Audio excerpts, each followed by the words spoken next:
पूरे देश ने सुना और बड़ा लोक लुभावना नारा था, बेटी बचाओ बेटी पढ़ाओ। बड़े अलग अलग टोन में इस नारे को भारतीय जनता पार्टी के नेता कहते सुने गए और निश्चित रूप में इस नारे ने हमारे युवा वर्ग में गहरी छाप भी छोड़ी। लेकिन बेटी पढ़ाओ बेटी बचाओ, बेटी पढ़ाओ बेटी बचाओ कहते कहते एक दिन हमारे आदरणीय प्रधानमंत्री जी के मुंह से बेटी बचाओ और बेटी पढ़ाओ की जगह कुछ और शब्द भी निकल गया। मुझे यकीन है कि वो शब्द जुबान फिसलने से निकला होगा, लेकिन भारतीय जनता पार्टी की सरकारों के कुकृत्य इस प्रकार से उजागर हो रहे हैं कि गलती से ही सही उनकी जुबान से जो शब्द निकला, क्या भारतीय जनता पार्टी की वास्तविक मंशा वही थी? और मैं अपनी बात आगे कहूं उससे पहले मैं चाहूँगा कि हमारे जो इस यहाँ पर असिस्ट करते हैं वो एक वीडियो मैंने उपलब्ध करा रखा है जिसने आजकल उत्तराखंड में धूम मचा रखी है पिछले एक दिन से। जरा वो वीडियो स्क्रीन पर आप सब लोग को दिखाने का कष्ट करेंगे। वो तेरा भाई वो गट्टू, इन्होंने बोला वो तेरा भाई वो गट्टू जिसकी तू इतनी पैरवी करती है कि वो इतना अच्छा इंसान है, वो ये है वो, उसमें इन्होंने बहुत लोगों की चीजें बोल रखी है। बोलते चले गए कि वो गट्टू उस रात जब अंकिता भंडारी हत्याकांड हुआ था वो पूछ वो गट्टू वहां क्या था, ये सब चीजें इन्होंने बोली उनके बारे में, दुष्यंत कुमार गौतम के बारे में। मुझे बोलने में कोई आपत्ति नहीं क्योंकि वो ऑडियो वायरल हो रही है, इनकी आवाज की, मेरे पति की आवाज की वो ऑडियो वायरल हो रही है जिसमें उन्होंने दुष्यंत का नाम लिया।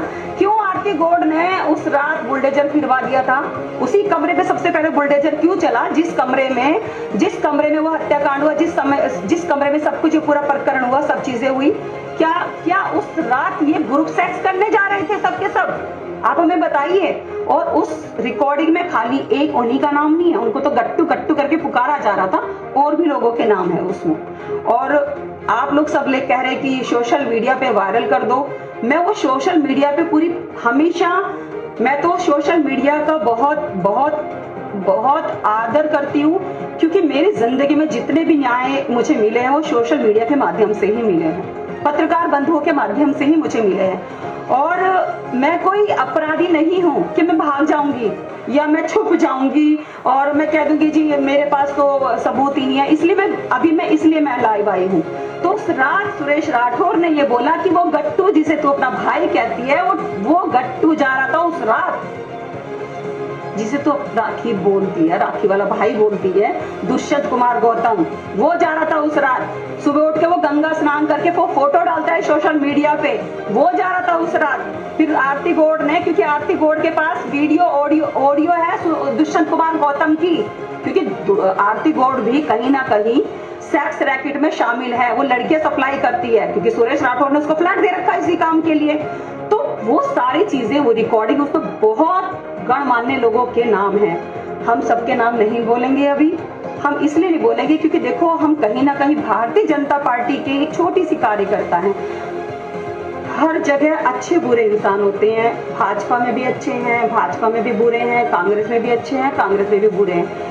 ये मुद्दा किसी राजनीति विशेष का मुद्दा नहीं है भाई, सबको चिल्ला के कह रही हूँ, ये मुद्दा है तो किसी बेटी की चीख पुकार का मुद्दा है, किसी बेटी की हत्या का मुद्दा है। हम तो ये कहते हैं कि जो हिडन अपराधी हैं, और अगर मैं तो ये कहती हूँ कि अगर सच में दुष्यंत कुमार गौतम जी ये है तो उनकी सीडीआर निकालें और सुरेश राठौर पब्लिक के सामने आए, मीडिया के सामने आए, सब चीजें दूध का दूध पानी का पानी हो जाएगा। और हम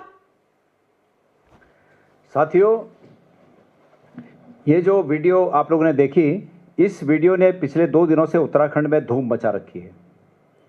आप लोग को इस वीडियो में जो कहते हुए जो कह रही हैं, ये स्वयं को सुरेश राठौर, जो कि भारतीय जनता पार्टी के पूर्व में विधायक थे, उनकी पत्नी के रूप में ये अपना परिचय देती हैं और ये कहती हैं कि सुरेश राठौर जी के ऑडियो रिकॉर्डिंग इनके पास हैं, जो वो भी सोशल मीडिया में है, लेकिन वो बहुत ही इस तरह के हैं कि हम उनको यहाँ पर नहीं दिखा सकते हैं। हम कांग्रेस के इस प्लेटफॉर्म का उपयोग उस तरह की हल्की बातों के लिए यहाँ पर नहीं करना चाहते जो इन दोनों के बीच की बातें हैं, और सामाजिक रूप में उसको दिखाना भी बहुत बड़ा दिल चाहिए उसके लिए। मेरे पास तो नहीं है ऐसा दिल कि मैं इस तरह की नंगाई को दिखा सकूं जो दोनों के बीच की बातें हैं। लेकिन उस बातचीत में ये है कि सुरेश राठौर जी ये कह रहे हैं कि अंकिता भंडारी हत्याकांड में अंकिता की जो हत्या हुई वो हत्या इसलिए हुई कि उसके ऊपर दबाव बनाया जा रहा था इन शख्स के लिए जिनका नाम अभी इस मैडम ने लिया, गौतम। ये वर्तमान में भारतीय जनता पार्टी के उत्तराखंड के इंचार्ज हैं और बड़े लंबे समय से इंचार्ज हैं। तो जो नारा था कि बेटी बचाओ बेटी पढ़ाओ, असलियत में भारतीय जनता पार्टी की नीयति इस रूप में सामने आई कि भारतीय जनता पार्टी की हकीकत क्या है बेटियों के प्रति।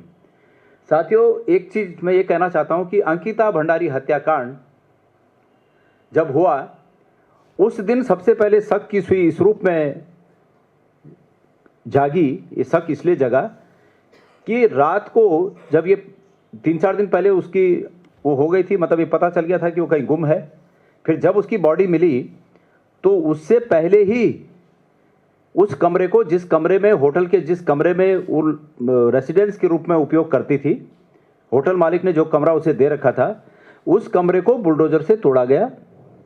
बुलडोजर से तोड़ने के बाद उस कमरे के जो बिस्तर थे उस कमरे में, उन बिस्तरों को जलाने की कोशिश हुई। वो अधजले जो बचे उनको स्विमिंग पूल में डाल दिया गया। तो निश्चित रूप में ये शक प्रतीत हुआ कि ये सबूतों को मिटाने की कोशिश है। उस समय मैं स्वयं हमारे अन्य साथियों के साथ, कांग्रेस के अन्य साथियों के साथ मैं वहाँ गया और जब मैंने पूरी हकीकत देखी तो मुझे ये शक हुआ कि जो सुबह से सोशल मीडिया में चल रहा है कि मुख्यमंत्री धामी अपने को वो बता रहे हैं, मतलब धाकड़ बता रहे हैं, कोई हनुमान बोल रहा था, कोई कुछ बोल रहा था, कोई कुछ बोल रहा था कि इनके पास इतनी ताकत है कि इन्होंने ऐसे होटल को तोड़ दिया जिस होटल में कांड हुआ। लेकिन मुझे शक इस बात का हुआ कि अगर इनको उस होटल मालिक को नुकसान करना था तो उस होटल मालिक का निजी आवास बुलडोजर से हरिद्वार में था तो बुलडोजर से वहां तोड़ते, उस होटल के उस कमरे को तोड़ने का क्या औचित्य था। तो मुझे शक हुआ कि ये सबूतों को मिटाने की साजिश है और निश्चित रूप में आखिरकार वही सच निकला कि वो कमरा तोड़ने की जो बात थी वो अपने को बलवान दिखाने की बात तो अलग चीज़ है, लेकिन वास्तविक रूप में सबूत मिटाने की साजिश थी। इन्होंने वो सबूत मिटाए। उसके बाद जब वो सबूत मिटाने पर क्वेश्चन खड़े हुए तो उसमें वहाँ की जो विधायक हैं रेणु बिष्ट, उनका नाम आया कि भाजपा की विधायक रेणु बिष्ट ने ऑर्डर किए थे।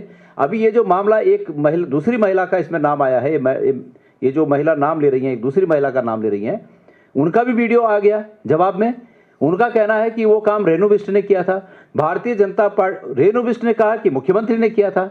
मैं भारतीय जनता पार्टी के नेताओं से आज दोबारा इतने सालों के बाद इस बात को पूछना चाहता हूं कि ये बताएं कि उस कमरे को तोड़ने के पीछे उनकी जल्दी क्या थी। अब चूंकि उनके नेता का नाम उन्हीं के पार्टी के कार्यकर्ताओं के द्वारा और उन्हीं के पार्टी के पूर्व विधायक के द्वारा उनके नेता का नाम सामने आ गया, तो भारतीय जनता पार्टी की सरकार, पुष्कर धामी जी की सरकार पिछले 2 दिन से आखिर कर क्या रही है। सबसे बड़ी बात, इस प्रेस कॉन्फ्रेंस को दिल्ली में करने का जो मेरा मकसद है वो ये है कि हमारे आदरणीय प्रधानमंत्री मोदी जी उत्तराखंड जाते हैं और बड़ी बातें करके आ जाते हैं। 2-4 शब्द गढ़वाली में या कुमाऊं की तरफ गए तो 2-4 शब्द कुमाऊनी में कह के और अपने फर्ज की इतिश्री करके आते हैं। और जितनी बार अंकिता भंडारी हत्याकांड के बाद प्रधानमंत्री जी उत्तराखंड गए, हमने उतनी बार अगली शाम को, उनके जाने की अगली शाम को, उनको उनके कर्तव्य को याद दिलाया कि माननीय प्रधानमंत्री जी अगर उत्तराखंड के लोगों से, उत्तराखंड की बेटियों से, उत्तराखंड की बहनों से अगर हमदर्दी रखते हैं तो ये मुद्दा, अंकिता भंडारी का मुद्दा, अगर इस मुद्दे पर एक व्यक्ति को अगर सजा हो गई, शिक्षा मिल गई, तो निश्चित रूप में हमारी सभी बेटियां सुरक्षित ज़्यादा मानी जाएंगी। क्योंकि जब किसी अपराधी को शिक्षा मिलती है, उसकी सजा मिलती है, तो अन्य अपराधी भी सचेत हो जाते हैं। तो माननीय प्रधानमंत्री जी, आप अपनी सरकार को आदेशित करिए, मुख्यमंत्री जी को आदेशित करिए कि मैं कुछ नहीं जानता। मेरे उत्तराखंड छोड़ने से पहले, इस जमीन को छोड़ने से पहले मैं चाहता हूं कि अंकिता भंडारी हत्याकांड में जो वीआईपी था, वो चाहे हमारी पार्टी, उनकी पार्टी का क्यों नहीं था, लेकिन ये हिम्मत होनी चाहिए उनके कि वो उसको उत्तराखंड छोड़ने से पहले अरेस्ट कराते। हमने ये मांग की। चलिए, उनके उत्तराखंड छोड़ने से पहले ना सही, लेकिन कभी ना कभी तो कराते, लेकिन ऐसा नहीं हुआ।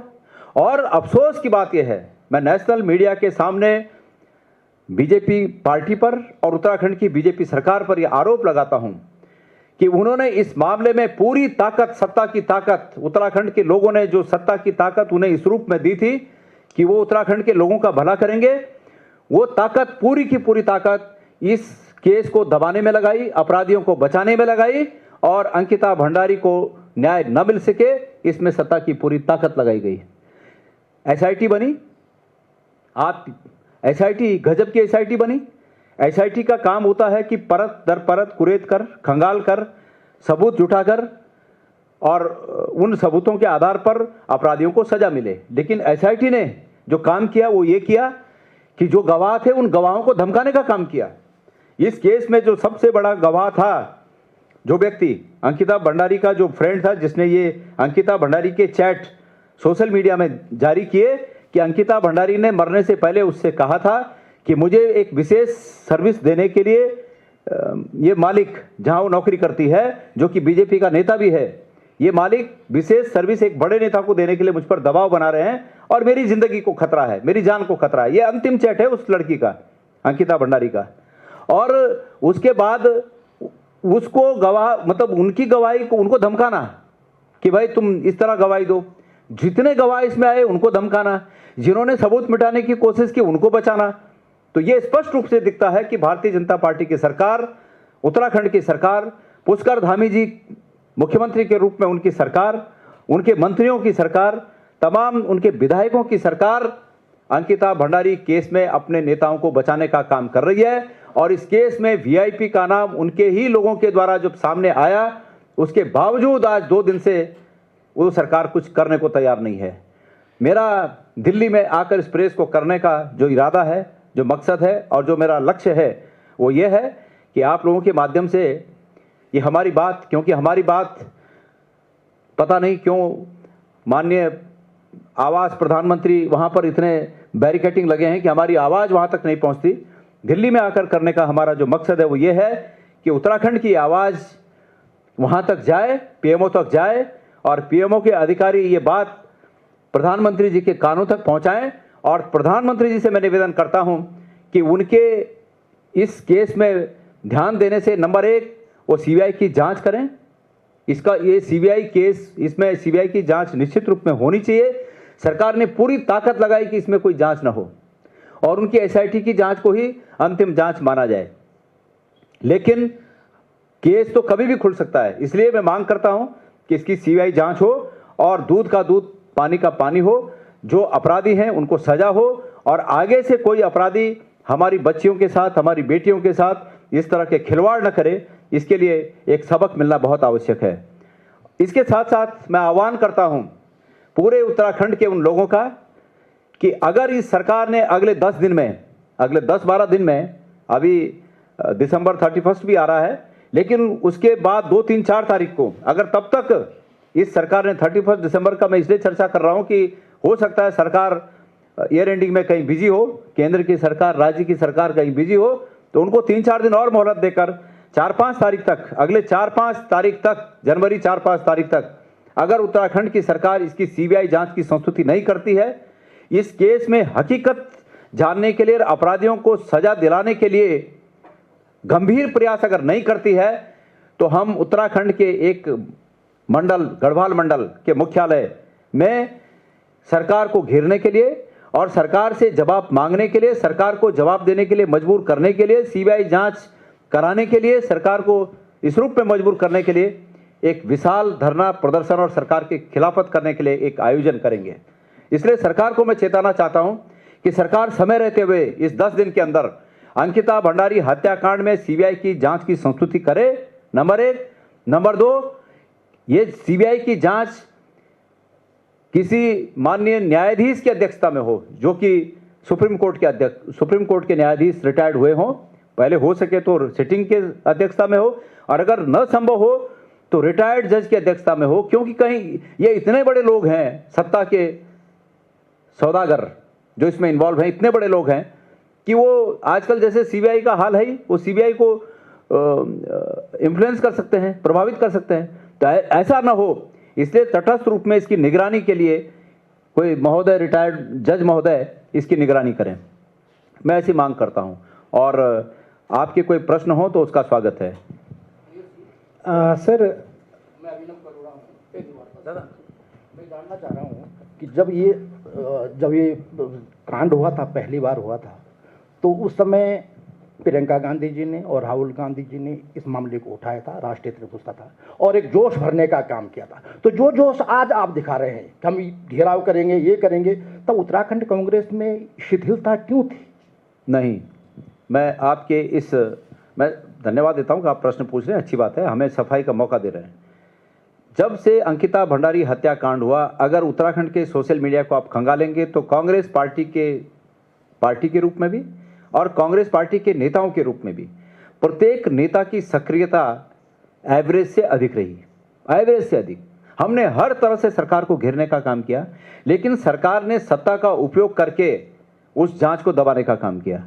मुझे इस बात में भी थोड़ा कहने में हिचक नहीं है कि हम जो चाहते थे वो अंकिता भंडारी के परिवार से वो अपेक्षित सहयोग हमें जांच में प्राप्त नहीं हुआ। हमने ये कहा था उनके परिवार में, हम ये प्रपोजल लेके गए थे, हम एक वकील लेके गए थे, जो वकील जम्मू के कठुआ एक केस हुआ था, आपको याद होगा, जम्मू के कठुआ केस में इसी प्रकार के एक केस को जिन वकील ने सॉल्व किया था, हम उन वकील को लेके गए थे वहाँ उनके परिवार के पास कि आप इनको अपना वकील बनाइए और इसको हम अंजाम तक पहुँचाएंगे। लेकिन हम उसमें उनका वकील बनने में हम सफल नहीं हो पाए। तो ये एक कमी ये भी रही। फिर दूसरी कमी ये रही कि जब देखिए, अंततोगत्वा परिवार जिस सीमा तक चाहेगा उसी सीमा तक आप इन्वॉल्व हो सकते हैं। और परिवार ने जब परिवार ने, हमको लगा कि हमें परिवार की बात से भी आगे जाना चाहिए, हमने हमेशा परिवार की बात से भी आगे गए इस केस में। तो मैं निवेदन करता हूं कि आप हमारे उस दिन से लेकर अब तक के रिकॉर्ड को देखेंगे तो आप पाएंगे कि कांग्रेस पार्टी के नेताओं ने भरपूर कोशिश की, लेकिन ये तानाशाही वाली सरकार